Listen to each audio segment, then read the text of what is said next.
Hey everybody, welcome back to Record-ology. Yes. So we are here at the very end of the year, and I'm doing the show in a kind of a different way. So welcome in. If you are new to vinyl, you are in a safe place, you are in the right place. And we're going to talk about a lot of the common questions and concerns that come up for vinyl newbies. But instead of doing this as a regular video, which I've done similar versions of it in the past, I am going to be doing this as a live. So as I'm recording this, this is live and there will be comments here. And if you want to read those comments, you can check out the live chat replay. And if you're in here live, that's awesome. So we're going to answer questions. We're going to hang out. But this one is specifically geared to the newbies. So when you're watching the replay, it's actually designed for you because I want to talk about some common misconceptions, some common concerns, answer some questions I've gotten in the comments, and just hang out with y'all. So we are here, and friends are coming in the chat. Welcome in, everybody. We're doing kind of an interesting format today. For those of you that are jumping into the live feed, we are going to be doing a video for beginners, but we're going to do it in the context of a live. So we're still going to do the comments like we do in a normal live, but instead of it just completely having no structure, this live will be kind of geared around the beginners. So for those of you who got your first record player this Christmas, let me just say welcome. There is a lot. This is a huge community, and it's obviously a thriving one because vinyl is continuing to grow. At least I think it is. I think it is. I have some numbers that may indicate that it's starting to level off a little bit. I'm not 100% sure. But overall, I believe this is still a thriving community. I hope it is. And anyway, so you got your first record player. Welcome in. Now, I want to talk to you about a couple of things as a newbie to vinyl that you will want to know. And I want to answer some of the questions that you probably have about vinyl, about records, about record players, et cetera, et cetera, et cetera. First, let me be the first to warn you that there are some people in this hobby. It is a hobby. People in this hobby that tend to be overly dramatic, way too serious, nasty, kind of rude, mean, and unwelcoming to new people, which is a shame. There are those of us in the community who recognize that and do a lot of work to try and create a very welcoming, peaceful, happy, safe place. And that's what this channel is all about. By the way, if you haven't done so already, smash that thumbs up if you're live, watching the live, I should say, and definitely subscribe if you haven't done so, so you can check out all this stuff. We've done a whole bunch of videos for beginners because Record-ology, this channel, is designed for you, the vinyl beginner. That's right, vinyl snobs. Those are what we call the people who are not so nice, but those people have no place here. We are unless they're being educated in the ways of friendly vinyl goodness. But everybody, not everybody, most people that you will find in these comments in this channel tend to be on the nicer side. You know, we do try to keep and weed out the rude people, the nasty people. They pop up pretty much all the time, but it's kind of like whack-a-mole.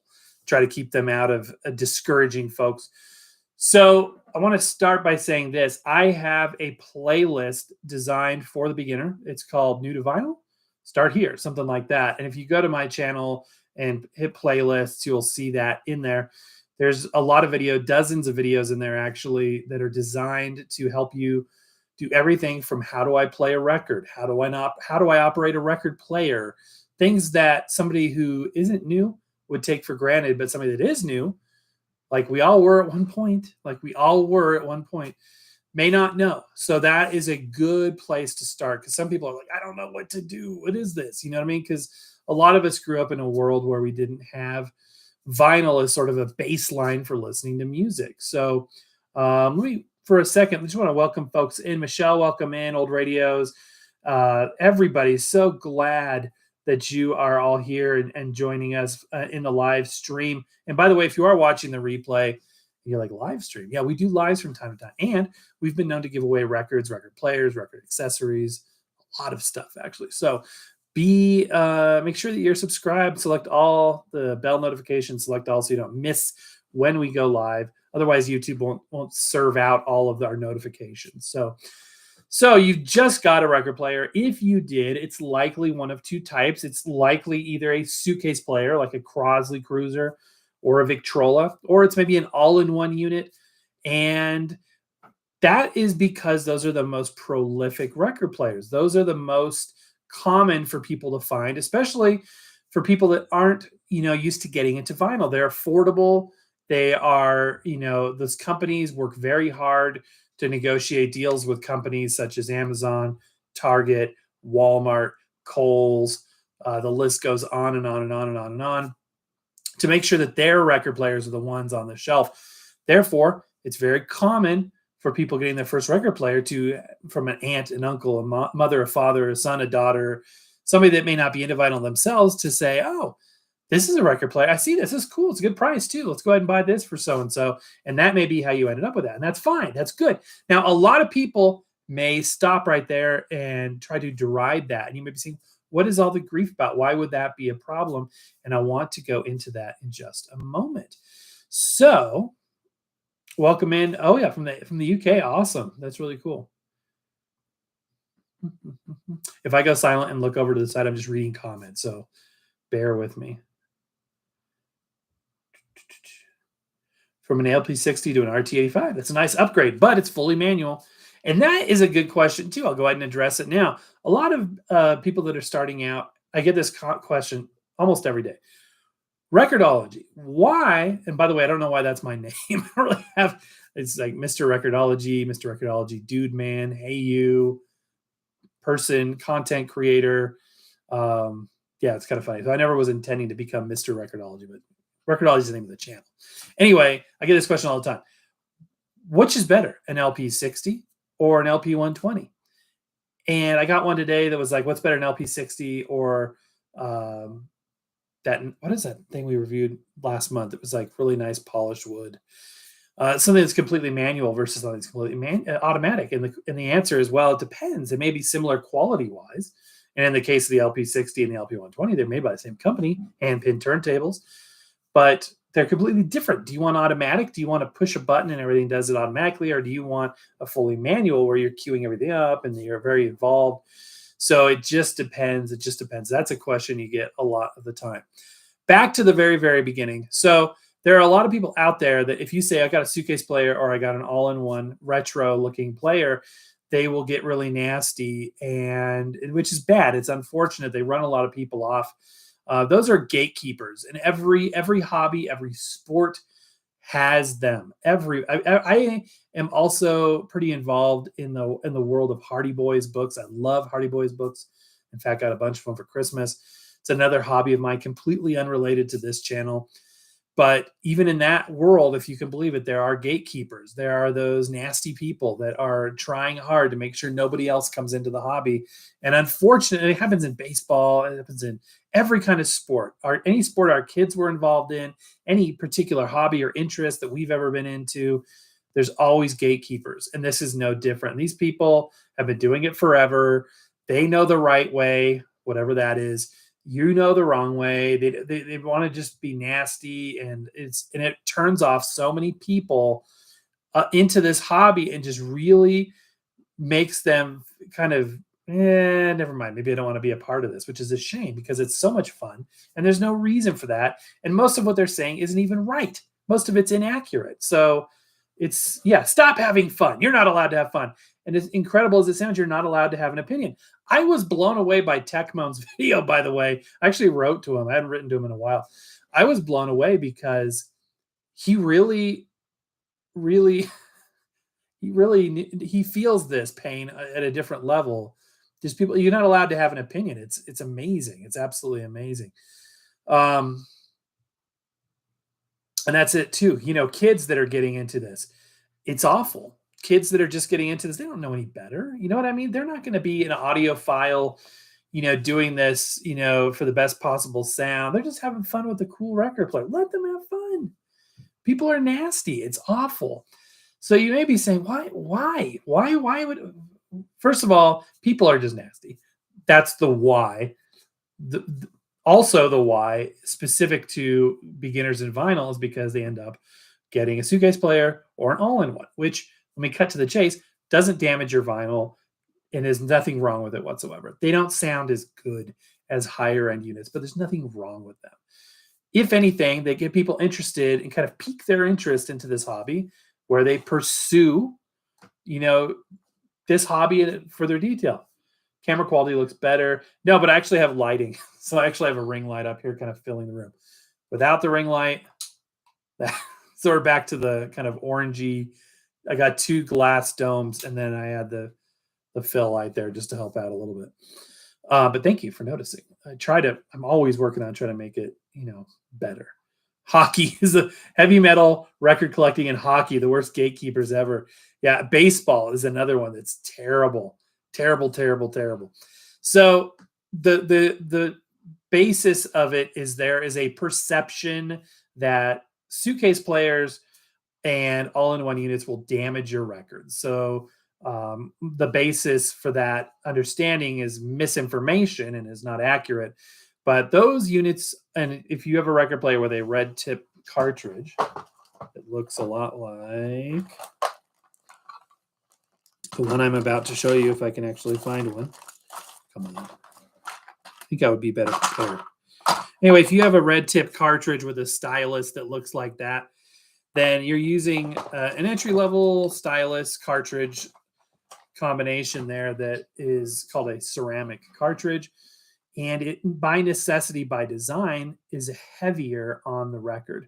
And the thought process of the snobs goes, well, if it's heavier on the record, it must damage the record. And some people will play a record on an entry-level unit a million times. Oh, look, it's wearing it out. Of course it's wearing it out. You're playing it a million times. And then they've, based off of that, they have decided, okay, so those record players will destroy your vinyl. They sound like crap, and you shouldn't deal with them. Just throw it in the garbage. It's crap. It's junk. And they get really nasty. So first of all, again, we've done a lot of videos on this. They don't damage your vinyl. They do track heavier, like 5 grams. Records were designed to track anywhere from 5, to have the weight of anywhere from 5 to 9 grams on them. So they are in the upper range of what a record was designed to withstand before it experienced excessive wear. So they do wear your records faster. How fast are you going to notice this? If you're playing your record all day, every day, you're probably going to notice pretty quick. If you're playing your record like a normal person, you probably won't notice it for years, if at all. So it's one of those, it's very subjective, and everything in this hobby is very subjective. Everybody knows the right way. Everybody else's way is wrong. And everybody's got their own opinion of what is the right way. So it's welcome to Pandora's box. It really is. But seriously, welcome in. It's going to be fun. Stay here. This channel is a safe place. We have fun. We keep it lighthearted. We don't allow any nasty talk on this channel or misinformation either. That's really important to me, that we keep things honest. So that cartridge does track heavier, and it does wear out records faster, but it doesn't damage. And that's the number one thing. So don't freak out. Your suitcase player is not going to destroy your records, and your all-in-one player is not going to destroy your records. Come to find out, that cartridge requires 5 grams of downforce. Now, higher-end turntables often use what's called a magnetic cartridge, which may look like something completely different. There's a lot of different types. And a magnetic cartridge has better sound quality for sure. And it tracks lower weight-wise on the record, anywhere from 1.5 grams up to 4.5 grams. That's a kind of a range, depending on the cartridge. The cartridges determine the weight that they need to have in order to function properly. So the ceramics require that extra weight, and I'll tell you why they use them in a minute. So the magnetic cartridges have better sound quality, and they're gentler on your records, but you're still dragging a diamond or some kind of jeweled stone through a soft piece of plastic. So no matter how good your record player is, you're wearing your record out every time you play it. Now, with proper care, and especially with light tracking turntables, your record can last for decades and decades and decades with no problem whatsoever. So that's kind of the biggest argument people have against those things. But what drives me nuts is when they just randomly start saying, oh, they're cheap, they're plastic, blah, blah, blah, blah. They're designed to hit a price point. If you want a $39 record player with built-in speakers, Bluetooth, all that stuff for 39 bucks, they're going to have to cut costs. You know what I mean? They're going to have to hit that price point. And they say, well, why don't they just not cut costs? Why don't they make it out of metal? Why don't they use a magnetic cartridge? That's because that would make it very expensive, and then people wouldn't buy them. And especially if they were just buying it as a gift for somebody else, like, does little Timmy want a record player? It's like 190 bucks. Never mind. I'm not interested in that. But 39 bucks, that'd be kind of fun. He could try that out. I remember records. And so they're designed for that. And you may say, well, why don't they put better cartridges on there, the lighter tracking ones? Well, it's because those lighter tracking cartridges require, first of all, they're more expensive. They require a preamp circuit, which don't worry about that too much now, but basically it boosts a quiet signal into a louder one.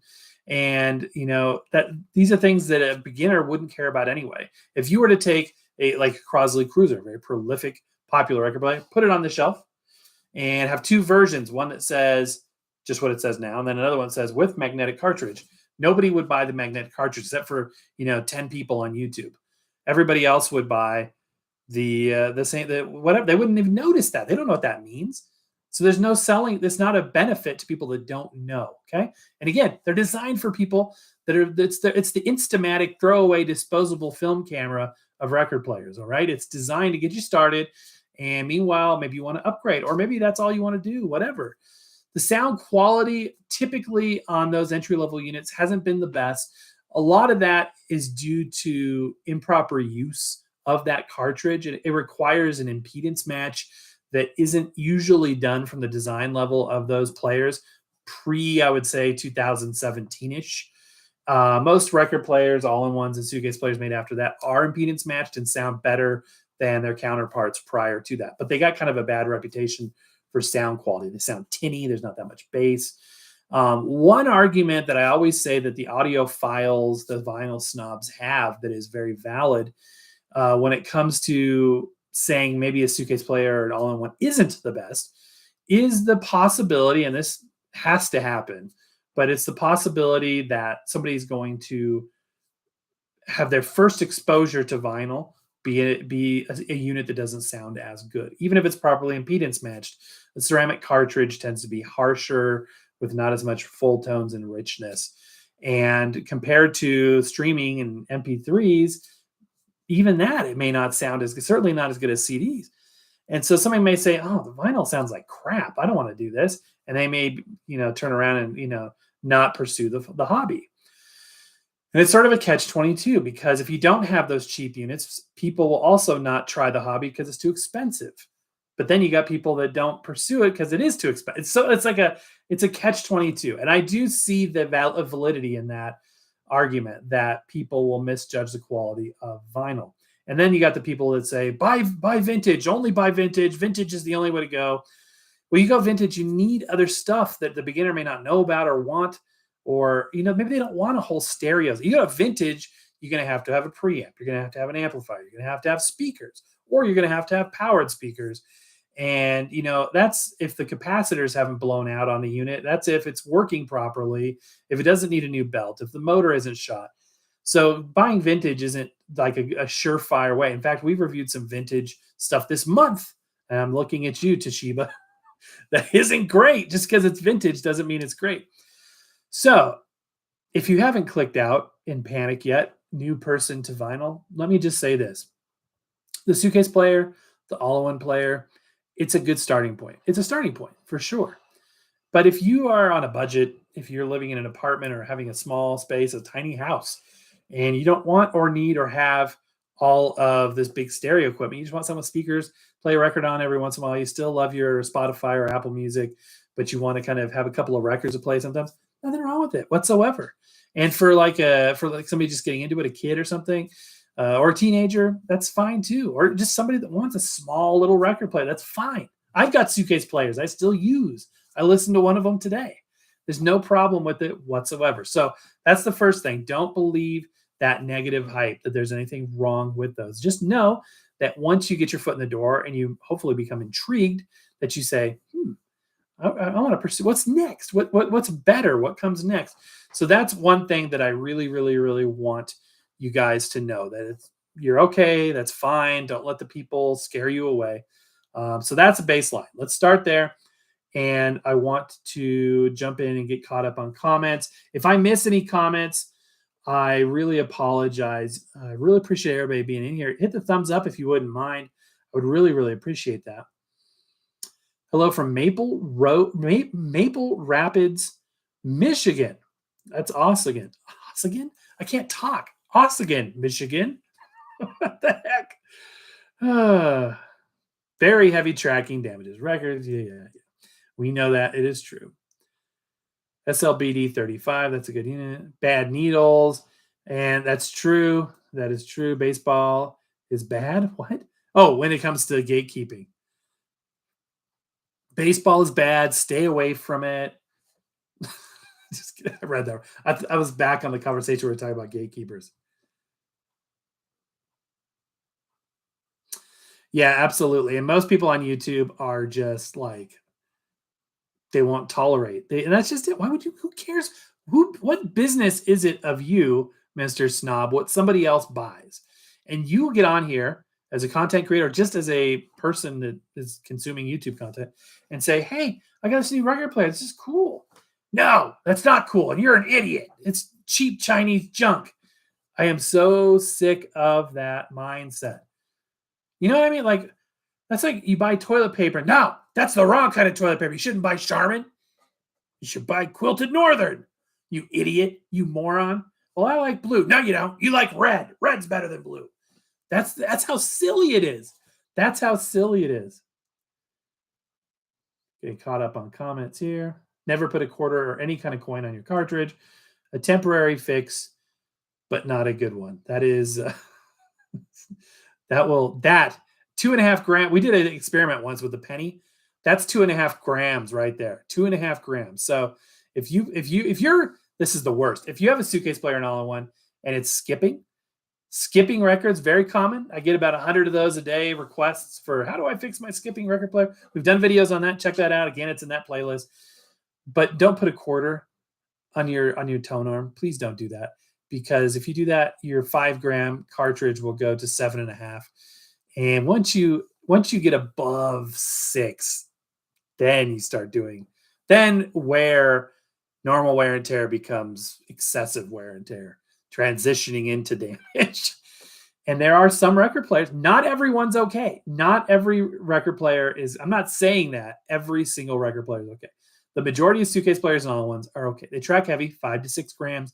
They're designed to do that. The cartridge requires that. But there are some we've reviewed that track 10 grams or higher. 10 grams or higher, that is pure damage. There is a limit. And yes, there are record players that will do, especially if they're no name. I would recommend investing in a $10 stylus gauge off of YouTube. Gosh, I can't talk tonight. Off of eBay or Amazon.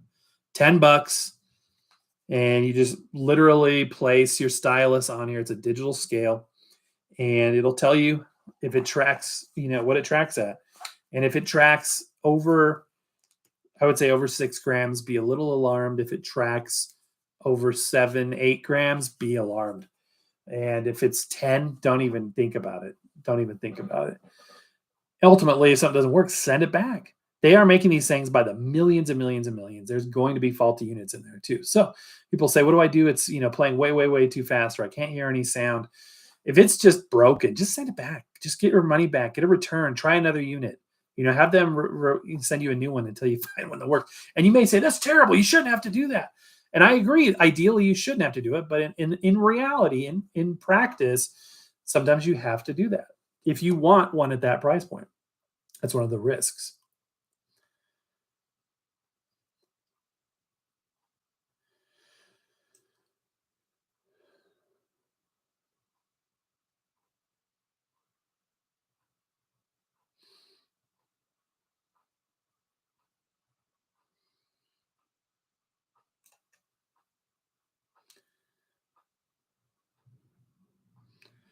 That 110 film camera as a vinyl. It's true. It does take a picture. It does play a record.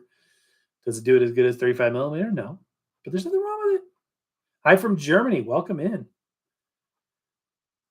Glad I got a guy that can fix vintage stuff. It's always good to have a guy or a gal, somebody that can fix things.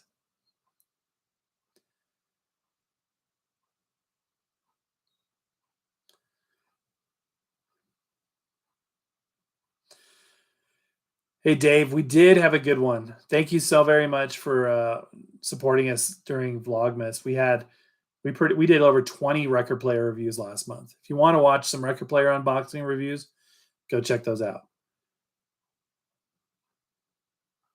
Hey, Larry, welcome in.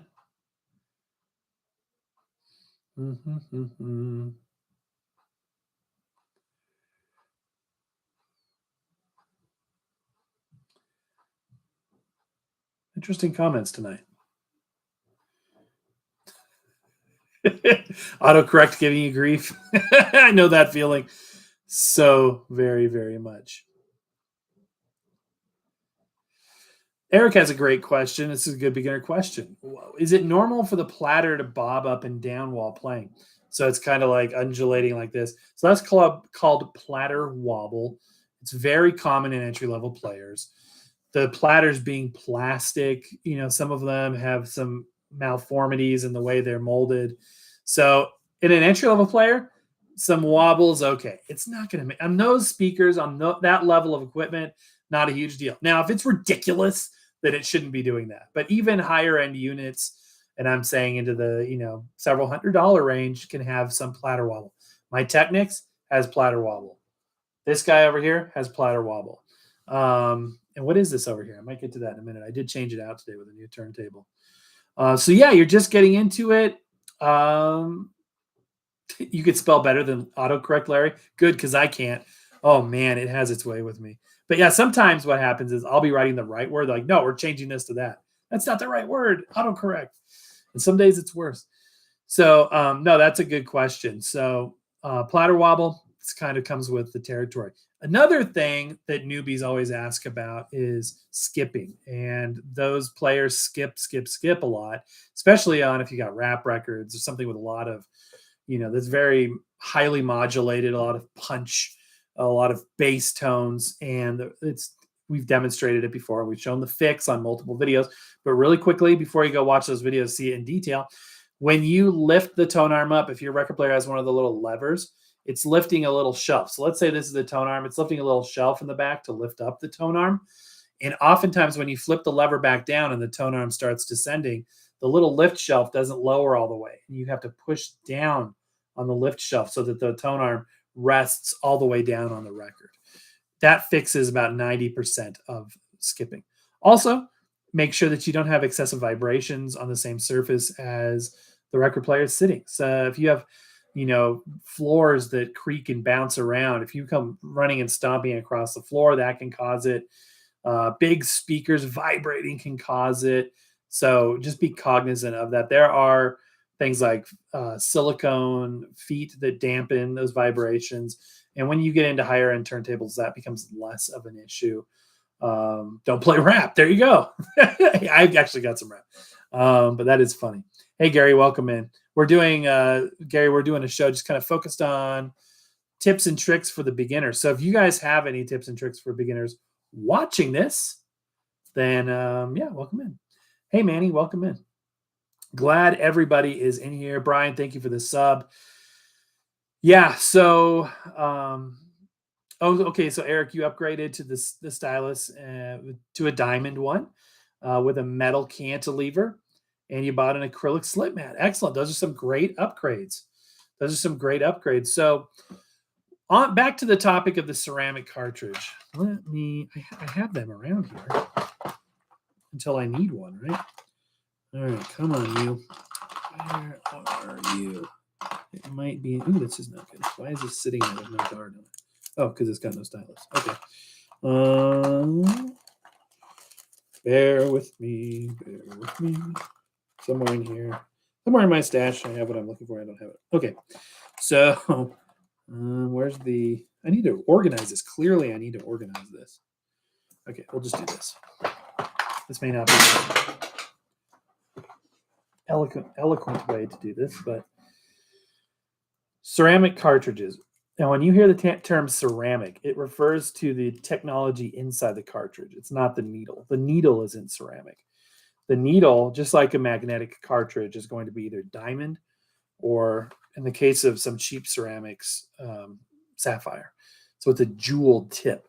And that jeweled tip is what actually touches the record. So here is the upgraded model for the cruisers, the suitcase players, the all-in-ones. And when I say upgrade, you may be saying, what? What kind of an upgrade is that and why? I will show you. I will show you what the upgrade is. These ones are also of the upgraded, sorry, the focus is on variant. Do I have the unupgraded one? I wasn't well prepared, guys. I'm really sorry. That's upgraded too. So is that, of course, now everyone I have in front of me is upgraded. Come on, I know I've got some super cheapos. All right, well, basically, the gist of it is the pole in the middle, that's called a cantilever. And the cantilever on the ultra cheap ones, the ultra cheap ones, you could look at yours, is a red plastic, just like the red frame, the housing. So if yours has a red plastic cantilever in the middle, that's pretty cheap. It just doesn't move as good. Now, the ceramic cartridge isn't as compliant as a magnetic. What is compliancy? Compliancy? Complacent? No, compliance. What does compliance mean in the context of a cartridge? It means that the stylus is free to move back and forth and to ride those grooves. And a less compliant cartridge like these ceramic types is a little stiffer. It's a little harder. It doesn't quite, you know what I mean? It doesn't move as well. And if you have one with a plastic cantilever, it's even more so not going to track well. And then at the base of the metal part, you'll see a little black piece. That's called the boot. And that's basically like a little rubber pivot. So it's a joint. Think of it like a pivot. It's a rubber pivot. And the ones with the plastic don't have that. The plastic just gets extra thin there, so it can bend a little bit. It's terrible design. Now, even if you have the upgraded metal version like this, and certainly if you've got the basic plastic cantilever version of this, the stylus tip, the actual needle tip, will be sapphire or ruby, basically the same stone. And that sapphire tip doesn't damage records. It doesn't sound any different. It just wears out faster because ruby or sapphire is softer than diamond. So if you upgrade to one that has a diamond tip, and you can literally see a reddish tint to the diamond, to this tip, when you're looking at a sapphire ruby tip, you can see a reddish color to that needle. And if you don't see that, chances are you probably have diamond, which is good because diamond is the hardest substance on Earth. It doesn't sound any better, et cetera, et cetera. It just lasts longer. Diamond lasts longer. So what ends up happening is you can use it more before you have to replace it. A sapphire one is good for about 100 plays. So like 50 records front and back. Whereas a diamond, 1,000 plays. So you can play a record a lot more before it needs to be replaced. So depending on how often you listen to your music, and it totally depends on how often you listen to music, you may need to replace, if you have a cheapo one, have to replace your stylus after a few months, or with these, maybe a few years, depending on how often you listen to your music. Either way, they're cheap to replace. 3-pack like this with the diamond, the upgraded, cantilever and the boot for these ceramic cartridges that use this type of stylus, that's like $5 on Amazon. It's cheap. So they're not expensive either way. Now, as you grow in this hobby and you move on to other things, you will start to see other cartridges. They come in a variety of colors, shapes, styles, types. One of the most popular beginner magnetics is this guy right here. This is called an Audio-Technica 3600L. It's like $25. You go to Walmart right now in most cases and pick one of these guys up for they charge $40 in store. But if you get online, $12 to $25 for one of these. And this is a magnetic cartridge that will sound infinitely better than even a ceramic with, hooked up to bigger speakers and with the proper upgraded stylus. These will be all diamond tipped. You'll see the cantilever's black. It's because it's a carbon fiber cantilever. And this is a fantastic cartridge. Once you get into this realm, there's all different types. Audio-Technica is a prolific company. They make dozens. These look the same, but, except for the tip, but they're not. They're completely different cartridges, different makes and models. Here's like a $40 to $50, maybe $35 Audio-Technica. See the cantilever kind of hangs a little bit lower there. And, you can go on a turntable that's a little higher end. You can often replace the cartridges. There's a lot of things you can do to change and impact the sound quality rather than being stuck with, the ceramic. So those are some things. We talked about skipping. We talked about the cartridge, the stylus. Keep your stylus clean. I would recommend either a stylus gel. I really need to organize this tray. I've got this it's like one of those one of those trays you would have in your desk drawer where you keep pens, pencils, and erasers. But instead, every compartment's got vinyl stuff, and all the things are merging into each other's compartments. So this is like a gel cleaner for a stylus, and this stuff you can use on a ceramic or magnetic cartridge. Whether it's a diamond stylus or a sapphire. And basically, you just dab your stylus in there a couple of times, and it removes the gunk. Because what happens is, as the stylus is going through the groove, it's encountering friction. It's helping to create friction, actually, and gunk can sort of glom onto the needle, and then it gets dragged through the groove. So you don't want any dirt and grit being dragged through your groove, cutting it up. So either this is a Hudson Hi-Fi one, highly recommended gel stylus cleaner, or my preference is actually this. It sort of looks like a mascara, but it's literally an anti-static stylus cleaner. You literally pull this guy out, shake off the excess fluid, and then brush backwards to front on your cartridge, and it gets off any gunk and grime. Another thing I would recommend, and this can be used no matter what kind of record player you have, is a carbon fiber brush. No free advertising, Victrola. So we're going to the name backwards, but this comes in a variety of names. It's cheap. I mean, all this stuff is like $10, $15 max, but those are carbon fibers, and they will help to eliminate static on your record and also clean out those grooves. Again, we've done videos on all of this stuff.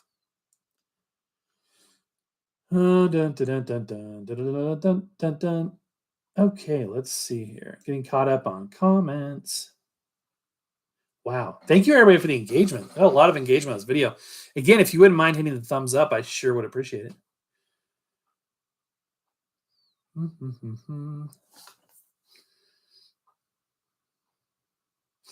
Does playing a 78 with the usual red tip ceramic cartridge damage the 78? Every question you ask, you will find multiple opinions, and everybody that has an opinion thinks they're right and you're wrong, and they think each other are wrong as well. That is to say, this is all very subjective. I personally do not believe it does any damage. Here's why. Shellac is indeed a hard substance. Diamond is the hardest substance. And those records were designed to track with 170 grams of downforce with steel needles. We've actually done a tracking force test on a phonograph, on my Vita Nola 1917 phonograph. 170 grams that record was designed to withstand. So 5 to 6 grams, not going to hurt that record. In terms of the needle, it's a diamond, and it will wear, and it probably will wear that needle out faster than playing the proper wide groove. And that's another kind of great beginner question. So I would say it's probably not the best thing long-term, but I do it all the time. And I don't think it does any damage to the record or the needle. So one of the questions that comes up too is playing 78s with modern record players, especially suitcase players, because they often have that 78 RPM setting. A vintage 78 RPM record. Do I have any handy? People that are watching this are like, no, you never have anything handy. It's true. But I have it. I have some back there on the wall, but I'm not going to grab it right now. So if you've got like a 10-inch shellac record and play the 78 RPM, most 78 RPM records have what's called a wide groove. So let's represent that with this, okay? Now, a modern record will have what's called a micro groove. And I'm saying modern, I'm like post-1955. Anything that's like a 12-inch vinyl, and that groove is going to be represented by this. It's much narrower. So you got this wide groove, 78, and this narrow groove, micro groove. So the needle that is designed to play this size of a groove, a micro groove, fits the micro groove. And it reads the information off the sides, the modulation off on the bottom. So you take that same stylus in a wide groove. Wait a minute, it's bottoming out in the middle. and it's too narrow to hit the edges of that groove. This is supposed to be a side view. I figured it out, by the way. So the tip is touching the bottom, and that means that the when you play those records with a micro groove needle, they're very noisy. You hear a lot of hiss. The music is faded back into behind the hiss. It just doesn't sound good. And so they actually make a needle that is wider and designed to fit that. Now, you can upgrade your ceramic cartridge on your cruiser to a wide groove one. You can also upgrade the 3600 we talked about. This guy, they make a stylus for that. And the stylus on this, it's usually the whole housing is the colored piece on the end. This one would be the stylus for this. This is the cartridge. And this is the stylus. And the actual stylus is microscopic. You can see it at the tip of the cantilever there. But this is considered a stylus housing that houses the cantilever and the stylus itself. By the way, somebody said, this is an interesting comment. When you go to take the protective tape off your new cartridge, sometimes the stylus housing will come off with it. Like, what do I do? It fell off. Very simple. Again, we've done videos on this. Put that little hook piece into the back, and then very gently, using your fingers, press up on the white piece, and it'll click into place.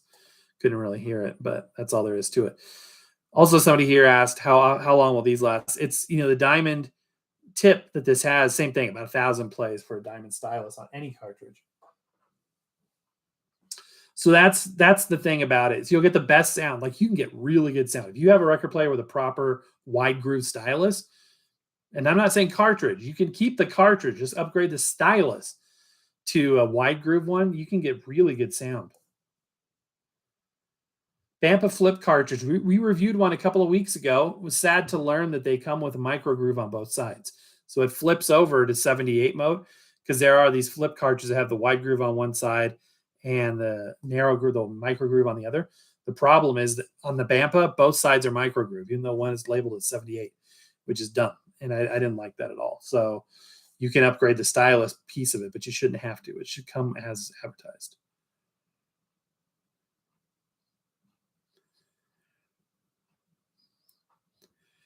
How do you measure or detect an impedance mismatch on a turntable? Larry says. That's a great question. So, and Larry's feeding me questions for beginners because Larry knows. Larry knows more than I do. That's a great question. Basically, without, equipment, that I don't have or probably would even be able to use, the way to tell is, does it sound overly tinny? And if it's your first record player ever, you're like, what's overly tinny? How do I know this is normal tinny or overly tinny? But typically there's no bass. It's really harsh. It's really like just tinny sounding. That's the biggest giveaway. Properly impedance matched ceramics sound okay. They sound decent. They don't sound that bad. And hooking them up to bigger speakers, we've actually demonstrated that recently. Sounds pretty good. The Gore Band, welcome in and congratulations on your new unit. Eric says, big question. How do you know if the stylus will fit? I just ended up getting one that looked alike and it wasn't made of plastic. So if you're talking about, first of all, the thing is you need to look up the cartridge that you have and look it up online and see what the replacement is for it. Like these all look alike. Like the Victrola ones, the Crosley ones, they all look alike. And there's a multiple Chinese manufacturers making this stuff, and sometimes there's slight variations. For instance, the Victrola replacements don't fit the Crosley; they're a little too long, and vice versa. The Crosleys are too short. Just make sure you get one. Just what I would do is go on to like Amazon or eBay, say stylus replacement for Crosley Cruiser or Victrola suitcase player or whatever, and then usually they're pretty good about telling you the truth in terms of what fits what, or having a list of compatible devices. If you are talking about a higher end cartridge, and this again is entry level, but it's higher end from what we were looking at. This is the Audio-Technica 3600L. You would look at a cartridge replacement for an Audio-Technica 3600L. And you bring up a very, very good point. For instance, this guy right here, this is an AT91R, and it looks identical, and even the cartridge housing is identical, to the 3600. But that doesn't mean necessarily that you can just swap out the cartridge replacement for it, even though it might physically fit with it, or the stylus replacement for it with this, even though it might fit. Just because it fits doesn't necessarily mean it's compatible. So I would recommend just Google search, the model of cartridge you have and replacement styli. Another beginner question we get a lot is my tone arm just skimming across the record. No matter what, I put it on there, it just slides all over the place. Make sure you take the stylus guard off. That little clear plastic thing on the bottom, that's designed to be removed. The needle itself needs to touch directly. This is a guard to protect it in shipping or in storage. So you don't need to keep that on after you've bought your unit. You can. I don't. As long as there's a tone arm clip and the thing's securely in there. I may use it if I'm like moving or something, or I'm packing or I'm shipping it. But make sure that's off when you're playing your record. The same thing goes for any cartridge. That comes up a lot. And the people that have been here a while may say, really? People wonder about that? But again, if you've never been, how would you know if you don't know?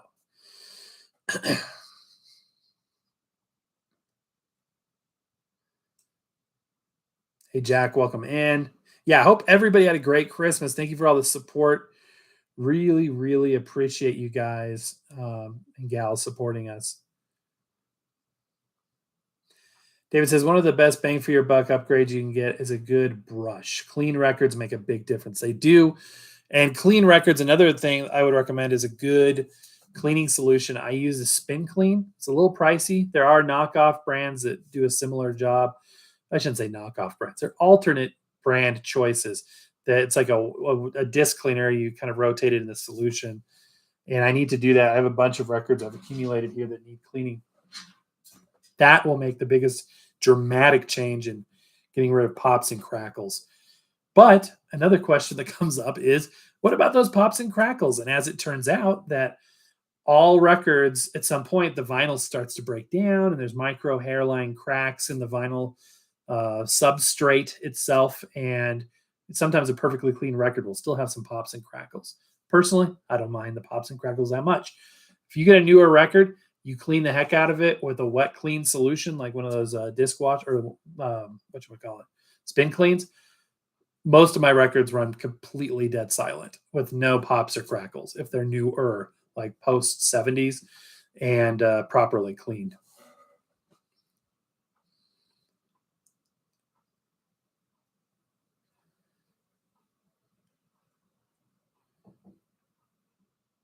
That's cool. Got an upgrade for your turntable. Sounded much better. That's great. Record-ology, I noticed on that suitcase player you had a Bampa. Does it make a difference overall crisp and bass? So a friend of mine, Fardamark, YouTuber, you should check him out if you haven't done so. He says it sounds better. To me, it sounds the same as a Chuo Denshi clone, which is the red tip that we were talking about earlier, which is an old Sanyo design. Some people say yes. I think to my ears on those level of speakers, there was no dramatic change. Mostly, I'm just kind of ticked that it doesn't include the proper wide groove stylus that was supposed to. Flip cartridge and it gives you two micro grooves. One's a ceramic, one's a diamond and one was a sapphire. So you put a sapphire tip on a shellac record, I bet the sapphire would wear pretty dang fast. Record-ology, I know that's the same question. I thought skipping refers to the record getting stuck and repeating the same bit over and over until you move the stylus. That happens as well. Groove damage can cause that. But oftentimes the record, they'll just be listening to it and it'll just skip to the next one and skip around. So something is making the needle jump around because the physical vibrations of something is causing that. But yeah, it can be stuck on that repeat. Sometimes that happens. Not as often as you would think, but that happens sometimes. Yeah, you know what? And ultimately, old radios, doesn't matter. Whatever you play your records on, whatever you want to play them on. If you like it, it doesn't matter. You know what I mean? It's none of anybody's business what you play your records on. You're not hurting anybody. Records are, for the most part, are a cheap consumer level product that is designed to wear out and be used for a finite amount of times. Boy, that's going to trigger some people. Oh, what are you talking about? My copy of Dark Side of the Moon is worth thousands. And there are collector records. I have some myself, but for the majority, records aren't the source material. A lot of people don't know that too. It's like records weren't recorded on record. There are lathe cut records. I'm not going to get into that stuff, but for the most part, if you're new to vinyl, you may be shocked to learn that records were not recorded on vinyl at all. They were recorded on tape. This is an example of tape. Okay, this is a 1/4-inch reel-to-reel tape. This is actually a consumer album. These are hard to find and kind of expensive. These Patsy Cline reel-to-reel tape albums, but they're recorded on tape. Usually 1/2-inch tape, but that's beside the point. They're recorded on tape. This is what they're recorded on, and then they're duplicated onto a vinyl record to playback in the consumer world. However, some people like to play back on tape too, and they paid more for that. The sound better. That's complete stereo separation. You can't get 100% channel separation on a record, especially with the upper or the lower frequencies, because one groove, you've got stereo information on one groove wall or the other. That same needle's writing it. You're not going to have complete stereo sound isolation from one channel to the next. Just can't be done. So it's about 20% channel separation on on lower frequencies, and I think 80 on the top end. It sounds like stereo, but it's not 100% true stereo. Whereas tape, you can have true 100% channel isolation, true stereo sound. I would just listen to this record, by the way. Isn't this cool? This is a sampler record from RCA Victor record dealers, and they made multiple versions. This is a Christmas one. Just really cool stuff. I love this. I love vintage stuff. I'm really into the vintage stuff more than anything. By the way, you guys may be surprised.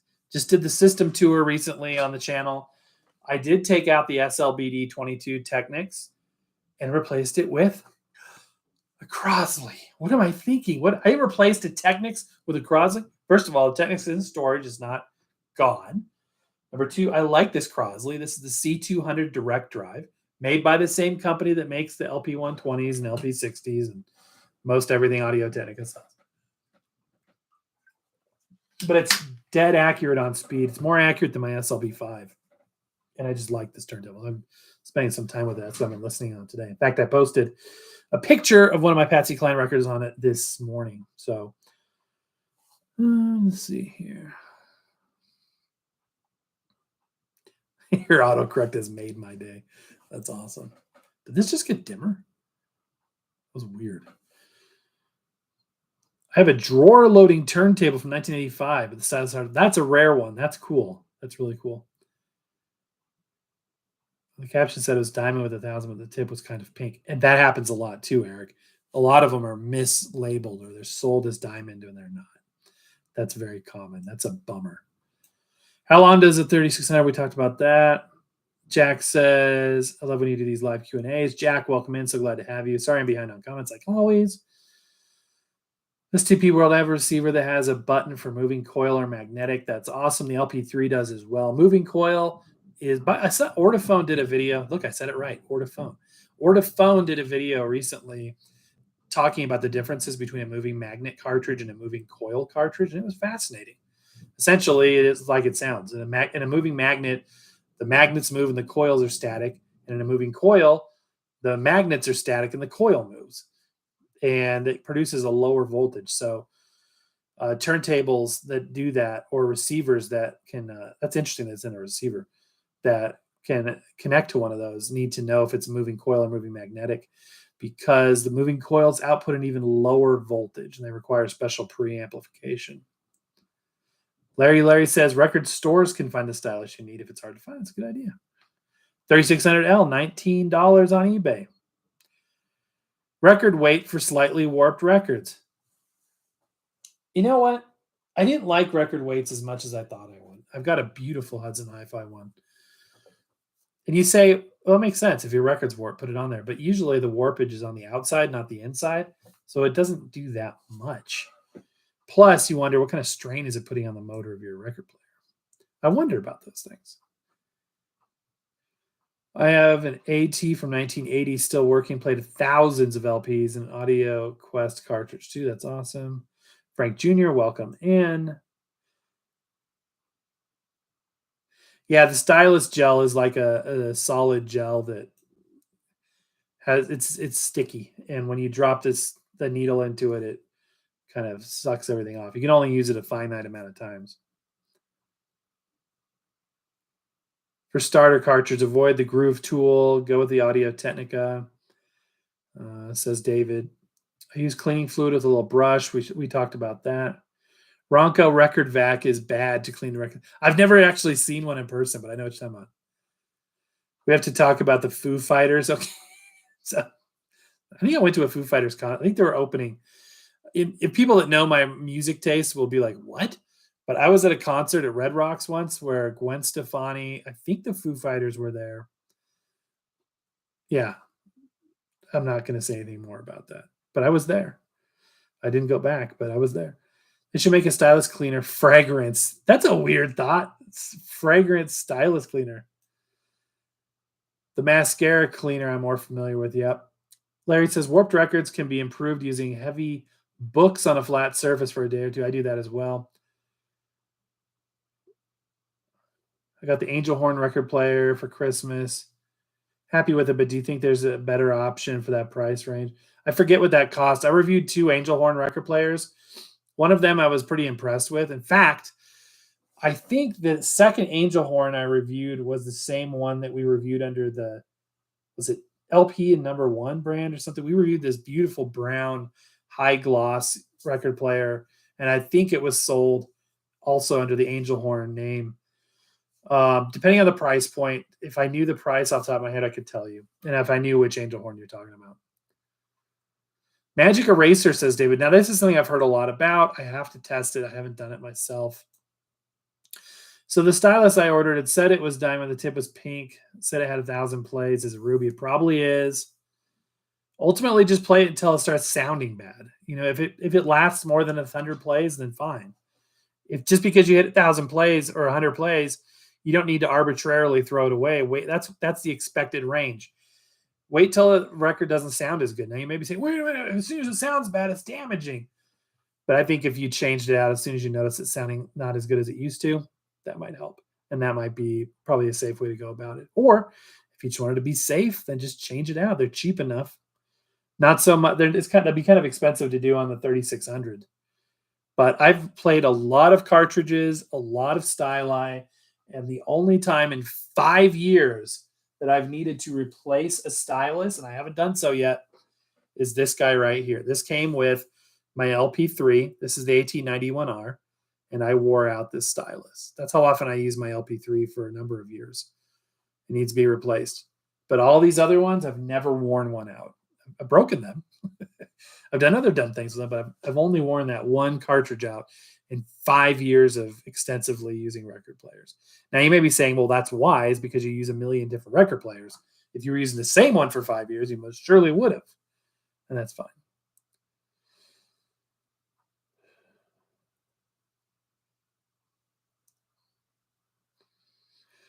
Treat old 78s like brittle dishes with kid gloves. Absolutely.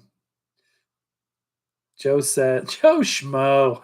That's a great username. I love that. Who's that? That's just Joe Schmo. I love it. Liquid stylus cleaner containing alcohol actually wearing the glue out that holds the diamond. Interesting. So Joe's talking about bonded styli. Most entry-level styli. Stop saying styli. That's wrong. Like, what else would you call styluses? Pretty sure it's styli. Styluses. What he's talking about is the diamond tip of a stylus is glued on to a shank that's glued on to or attached to the cantilever. And if it is a solid piece of diamond all the way to the cantilever, that's called a nude stylus, and that's a higher end type. And that's interesting. The alcohol wearing the glue out dissolving the glue that holds a bonded stylus together. That would be bad, wouldn't it? It pops off and you've got the shank dragging through your record. That would be bad. Shibata diamond. Now that's a higher end cut right there. I've never tried a Shibata. I've done a lot of elliptical and a lot of conical, and I don't think have I done anything besides elliptical or conical? I don't think I ever have. Playing a steel needle more than once ruins 78. And that's the official recommendation, is that when you're using a steel needle on a wind-up phonograph, that you're supposed to discard the needle after every play. I usually play them 2, 3 times. You can feel them kind of get dull, but usually they're fine for 2, 3 plays. Plus, there's different types of steel needles that were designed for more than one play. Or if you get like a cactus needle or some sort of like soft tone needles and things that were designed to last longer. But you can feel those with your finger getting, dull. It's better than rebuilding a reproducer. I agree with that. Gotta go, says Gary. Yeah, you better get to bed, man. It's 1 a.m. where you're at. Time for bed. Thank you so much for being here, though, Gary. Appreciate it. Aussie Snake 76. My first turntable was an LP 120. First thing I upgraded to was Ortofon 2M Red. Then a Cork Platter Mat. I've since upgraded again to an Ortofon Concord Club MK2. That's a nice cartridge. I've got one Concord. I've got the DJ Mark II, and I like it, but it doesn't work on all of my turntables as well. I get some distortions on it. Besides upgrading the speakers, slip mat, needle, and a cleaning kit, what else can I upgrade on my budget turntable? That's about it. There's not much you can do. And you really want to get fiddly with stuff and work on upgrades and mods and stuff. That's another reason to get into those higher end turntables.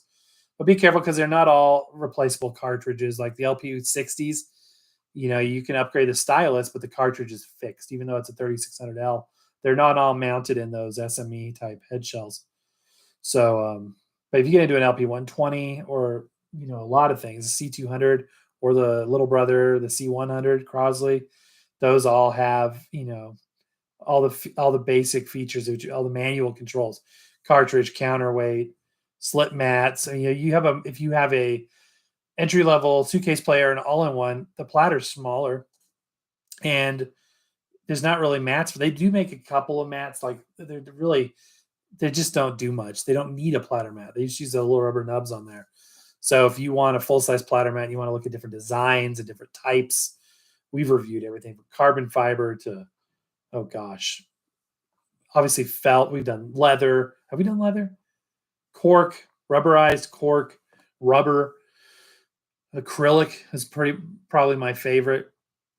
Right now on this C200, I've got this gorgeous vinyl moon slip mat they sent me. It's felt. It's just a basic felt. Boy, that messes with the camera. But it's beautiful. It built up a lot of static, though, I noticed. I was playing some records on it today, and it was building up quite a bit of static, which is kind of annoying. All right, let me get finished up on comments here. We'll say fond adieu to our viewers, both live on the replay and those watching this as newbies to the hobby.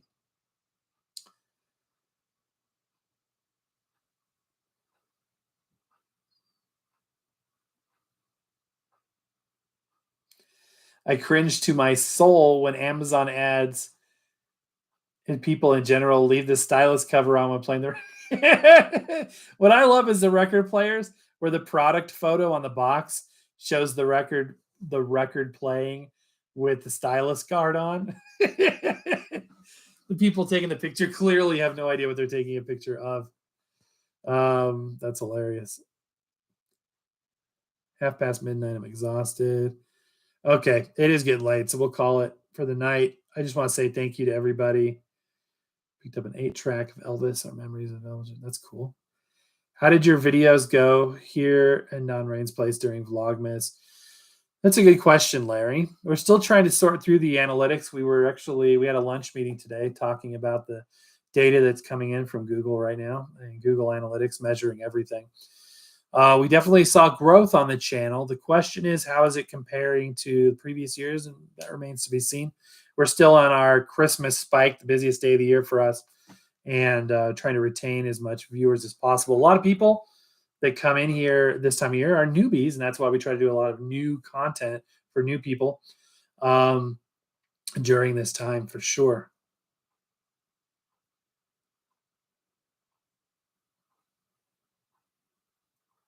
Oh my gosh, your LP60 that jumped across. I've had that happen all the time.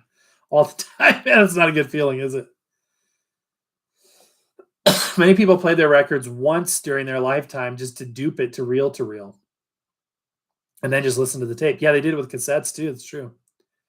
Bartemark has his own record label, Audio Factory, and Repair Center. Yeah, he does an amazing amount of stuff. What is LP? Stands for long play. Columbia gave us the LP long play moniker. And exactly right. And then RCA competed as a format wars long before VHS and Betacam with the RCA 45. And we've done histories on that stuff. It's fascinating. Eventually, both formats won out. But for a while, it was Columbia's LP 12-inch 33 versus the RCA 45 7-inch. Optical cartridges? I have to check that out. Is that where they read it like a laser? I've seen like optical record players that like read it like a CD, but then if there's anything in the groove, they sound terrible, I've heard. James Lopez, welcome in. Hi, I have Audio 10 LP60X. I'm trying to find affordable amplifiers. So James, the way I go is I use powered speakers. So I use a speaker with a built-in amplifier, and I would really recommend the Fluence AI41s. Those are the best, the primary, and that you can just plug right into your record player with no amplifier in the middle, and they sound fantastic. And I've also got a subwoofer connected to that. Let me get caught up on comments here.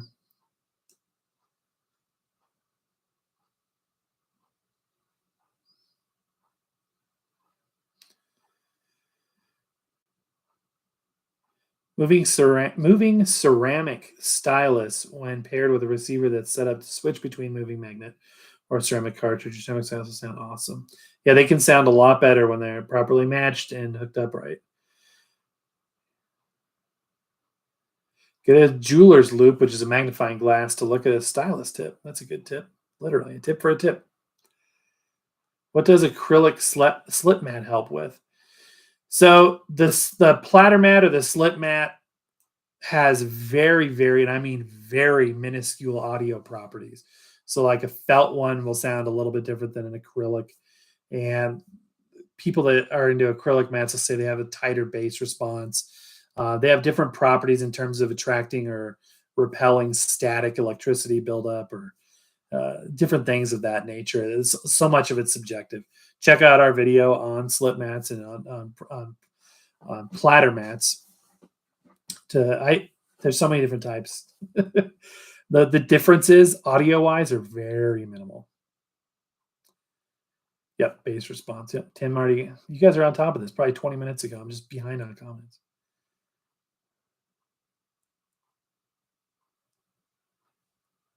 My two stylus. Is that right? These are my two stylus. These are not my two styli. Okay, now I'm feeling dumber than usual. Okay, Elvis has left the bathroom. He's back. He's back, ladies and gentlemen. Which is, I wish he would. Okay, we're not going to go down Elvis in the toilet, but that is. Yeah, okay. What kind of whiskey are you drinking here? Sadly, nothing. I'm not drinking any whiskey. Is the pivot on the stylus? The pivot is that boot. Oh, is that rubber boot? It's usually part of the stylus housing.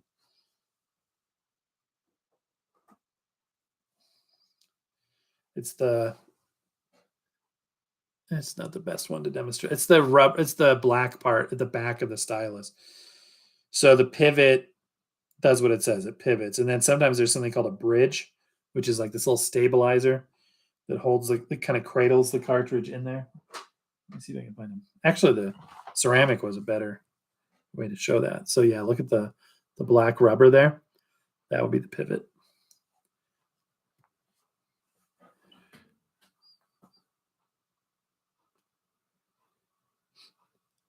My Audio Technica felt mat is sticking to the records. Bad. Like static sticking?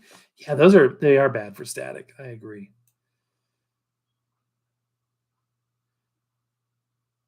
Are you or your channel getting sponsored by hardware companies? When you say hardware, sorry, bad hair reveal. Are you talking about like companies that make equipment Doesn't matter. The answer is no. We're not getting sponsored by anybody. We actually don't take in any sponsorship funds whatsoever. We do get product samples from time to time, but we buy a lot of our record players, but sometimes we get a product sample. And on those videos, we tag them as such. So either way, we give an honest review. It doesn't matter. And we've given bad reviews on products that we didn't pay for and suffered the consequences in some cases. But I'm never going to give a dishonest review. I don't care if you give me $1,000 thing or I pay for it on my own. I'm going to give you an honest review. But no, we don't get sponsorship. We get a lot of offers for sponsorships and for channel managers and for promotional companies. But no, this is a complete mom and pop. We do it out of the love of our hearts for vinyl. But seriously, because the community we have here is awesome. And that means a lot to us. We've worked really hard over the last 5 years, my wife and I, on building this and making sure that people felt welcome into the hobby and all that good stuff. Rain is a great name. I agree. Absolutely. Eric says, does anybody know if the pivot is on the stud slate? We already talked about that. Since I use the record weight, there's no jumping at all. Okay, so guys, if you got skipping, try the record weight. What does static electricity do? So it can contribute to that kind of staticky sound when you're playing a record. And it's a vinyl, the material vinyl, polyvinyl chloride, which, by the way, is the same exact substance in a PVC pipe. It has a tendency of, under direct contact with a diamond or any kind of needle, building up static electricity. The vinyl will do that. So your record player is constantly building up a static charge.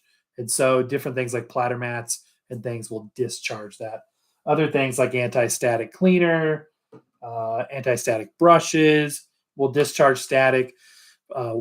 Getting your records wet, like literally just putting it under the faucet, will discharge static electricity. And but it's an important thing to be aware of.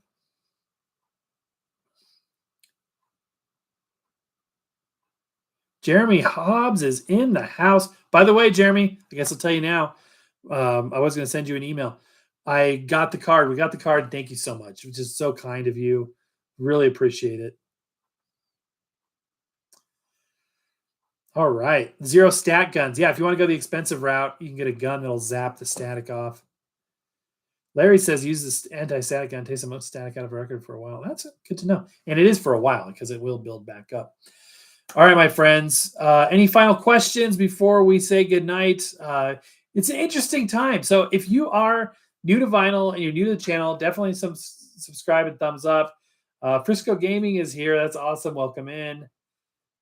Oh, that's cool. Jack, thank you so much for being here. If you're new to the channel, if you're new to vinyl, subscribe and check out our beginner playlist. That's the number one thing. We've covered everything in detail there with, visual, illustrations of everything. So check that out. But the whole channel is geared towards beginners. The whole channel is geared towards entry level. The whole channel is a friendly, safe place for people that are just getting into this hobby. So welcome one and all. For everybody else, just really appreciate y'all being there. I got some amazing things planned, some really cool things coming your way over the next days, weeks, and months. It's going to be a year like no other. There's things I can't wait to share with you that are going to be occurring on this channel, and that will be very, very fun and some cool things coming imminently as well. Always looking for cool things to review and share with you guys. And if you ever, want to send us anything to review or just to send records or whatever, our PO box is in the About tabs of our videos and the channel itself. Larry, I will do that. Thank you so very, very much. Eric has a question here at the end here. Prefer line or phonotype connections to speakers? So I run a line connection to my speakers because they're powered. So that would be what I would, typically when you're running a length of cable, you want more voltage than not to be in it. So if you're sending line level, it's going to be a more voltage than a phono level. So that would be my preference. Frisco says, before you jump off, I want to tell you what gifts I have for my parents. All right, let me know what you got. Is Mrs. Record-ology vinyl crazy as well? No, she's not. She's definitely not. She has much better things to do. She is the person that is going to be running the business aspect of this channel and has done so for many years successfully, in addition to running her own company. So she's got a lot of things going on, and we're very lucky to have her. And if I ever have the chance to have her on the channel, which we have done, especially in Vlogmas in the past, it's a treat for all. Jack, thank you so much. I really appreciate it. Eric, I have reviewed LP number 1 in the past. Check out our channel, see which specific ones on there as well. Frisco, we're waiting for you, man. Before we say goodbye. So, yeah, it's this weird lull between Christmas and New Year's. It's Wednesday, I think. It's kind of a blur. I did not end up taking the week off of work, but it's pretty much dead, which is fine by me. It's very quiet this week. I work in IT, so the projects will start back up, before long. So it'll be coming before too long. But I'm enjoying the lull. And then New Year's Eve is coming up, and we're going to do something before the end of the year. And then we're going to probably stick with the once a week schedule into the new year. Seems to be, kind of what most people do and what works best.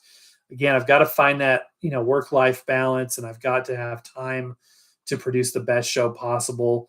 And doing 2 or 3 shows a week, it's really hard. It's really, really hard. It's hard to do 1 show a week. So yeah, let's see. All right. So here we got a DB Power portable DB player. That's awesome. AirPod Pro 2nd gen, a preamp phonograph, and Tom and Jerry DVDs.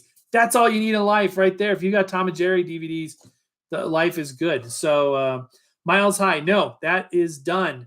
That project has run its course. Thank you for asking. Yeah, Frank Jr., thank you so very much. I appreciate it. I appreciate each and every one of you. And, you get the RT85 tomorrow? That's cool. That'll be fun. My friends, welcome. This is going to be fun. We're going to have a great time together. And we're just so happy to have you all here. Welcome in, and we will see you again soon. We're back with a video in a couple of days, and thereafter every week with a smattering of lives and other surprises thrown in there. Don't forget to check out our community tab for polls, pictures, posts, behind the scenes, news updates, and of course our lives where we do our giveaways. I've got record players stacked up that are just needing to be given away. You don't want to miss out on that. So for now, happy record hunting, and we'll see you next time.